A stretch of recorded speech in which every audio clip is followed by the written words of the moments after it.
వెంకటరెడ్డి నగర్లో ఇంటింటికి వెళ్లి అవ్వాతాతలకు పెన్షన్ను పంపిణీ చేసిన నెల్లూరు రూరల్ ఎమ్మెల్యే కోటంరెడ్డి శ్రీధర్ రెడ్డి పెన్షన్ల పంపిణీ విషయంలో చెప్పిన మాటకు కట్టుబడి ఉదారంగా వ్యవహరిస్తున్న ముఖ్యమంత్రి చంద్రబాబు నాయుడు గారికి రాష్ట్ర ప్రజల ఆశీస్సులు ఎప్పుడూ ఉంటాయని కోటంరెడ్డి అన్నారు. వైఎస్ఆర్ పార్టీ నాయకులు పెన్షన్ పంపిణీ, అభివృద్ధి మరియు సంక్షేమ కార్యక్రమాలలో పాల్గొంటే మీకు కూడా పూర్తి స్థాయిలో వాస్తవాలు తెలుస్తాయని కోటంరెడ్డి శ్రీధర్ రెడ్డి వ్యాఖ్యానించారు.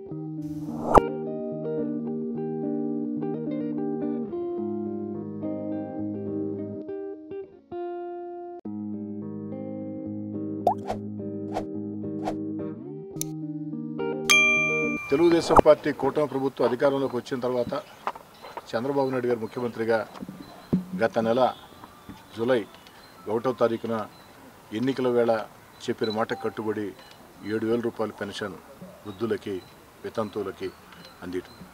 అదేవిధంగా ఈనాడు 2వ నెల ఈరోజు చెప్పిన మాట కట్టుబడి ఆనాడు ఉన్నటువంటి పెన్షన్ 3,000 రూపాయలని మరో 1,000 రూపాయలు పెంచి 4,000 రూపాయలు ఇంటింటికి అందింది. గౌరవ ముఖ్యమంత్రి చంద్రబాబు నాయుడు గారు రాష్ట్రంలో ఉన్నటువంటి తెలుగుదేశం పార్టీ శాసనసభ్యులకి, పార్లమెంట్ సభ్యులకి, తెలుగుదేశం పార్టీ నాయకులకి అందరూ కూడా పిలుపునిచ్చారు. ఈ యొక్క పెన్షన్ల పండుగలో విరివిగా విస్తృతంగా పాల్గొవాలని, ప్రజల దగ్గరకు వెళ్ళాలని, వారితో మాట్లాడాలని, పెన్షన్ డబ్బులు వాళ్ళకి అందించడమే కాకుండా ఆ ప్రాంతంలో ఉన్నటువంటి ప్రజా సమస్యలని, అభివృద్ధి కార్యక్రమాలని గుర్తించాలని గౌరవ ముఖ్యమంత్రి చంద్రబాబు నాయుడు గారు ఆదేశాలు ఇవ్వడం జరిగింది.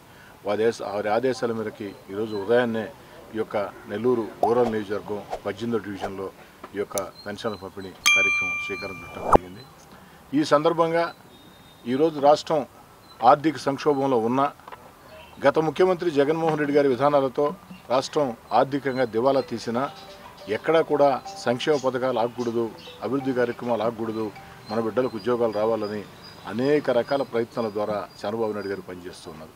వారిని మనస్ఫూర్తిగా అభినందిస్తూ ఉన్నాం.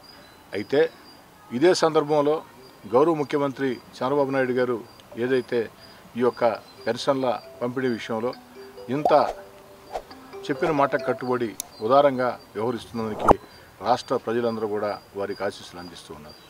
అంతేకాకుండా ఈ సందర్భంగా వైఎస్ఆర్ కాంగ్రెస్ పార్టీ నాయకుల్ని అందరినీ నేను అడుగుతూ ఉన్నా, ఎన్నికల్లో చంద్రబాబు నాయుడు గారు పెన్షన్ 4,000 చేస్తామంటే మీరేం మాట్లాడారు? ఆ రోజు వైఎస్ఆర్ కాంగ్రెస్ పార్టీ నాయకులారా, చంద్రబాబు నాయుడు గారు అబద్ధాలు చెప్తున్నారు, పెన్షన్ 4,000 కాదు. అంతేకాదు చంద్రబాబు గారు ముఖ్యమంత్రి అయితే ఏదైతే ఇంటింటికి పెన్షన్ రాదు, ఎర్ర టెండలో నిలుచుకోవాల్సిన పరిస్థితి వస్తుందని రకరకాల దుష్ప్రచారాలు వైఎస్ఆర్ కాంగ్రెస్ పార్టీ నాయకులు చేశారు.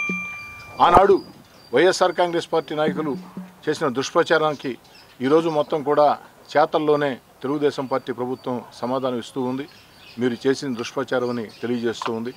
ఆనాడు చంద్రబాబు నాయుడు గారి మీద, తెలుగుదేశం పార్టీ మీద దుష్ప్రచారం చేసినటువంటి వైఎస్ఆర్ కాంగ్రెస్ పార్టీ నాయకులారా, ఈరోజు ఎక్కడున్నారు మీరు?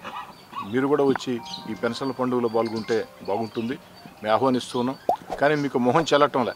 ఎందుకంటే 3,000 పెన్షన్ 4,000 చేస్తామంటే దానికి మీరు రకరకాల మాటలు చెప్పారు. ఇది సాధ్యమే కాదన్నారు, ఇంటింటికి పెన్షన్ రాదన్నారు. మీ మాటల్ని అబద్ధాలు చేస్తూ చంద్రబాబు నాయుడు గారు చెప్పిన మాట కట్టుబడి ఇంటింటికి పెన్షన్ 4,000 రూపాయల పెన్షన్ అందిస్తూ ఉంటే మీకు మొహం జిల్లక రావటంలే. అయినా కూడా వైఎస్ఆర్ కాంగ్రెస్ పార్టీ నాయకులారా, మీరు కూడా వచ్చి ఈ యొక్క సంక్షేమ కార్యక్రమాల్లో, అభివృద్ధి కార్యక్రమాల్లో పాల్గొంటే మీకు కూడా పూర్తి స్థాయిలో వాస్తవాలు తెలుస్తాయని చెప్పని తెలియజేసుకుంటూ మరోసారి ముఖ్యమంత్రి చంద్రబాబు నాయుడు గారిని మనస్ఫూర్తిగా అభినందిస్తూ, చంద్రబాబు నాయుడు గారి నాయకత్వంలో ఆంధ్ర రాష్ట్రం సంక్షేమ పథకాలు, మన బిడ్డలకు ఉద్యోగాలు, అభివృద్ధి కార్యక్రమాలు ఏకదాటిగా సాగాలని ఆకాంక్షిస్తూ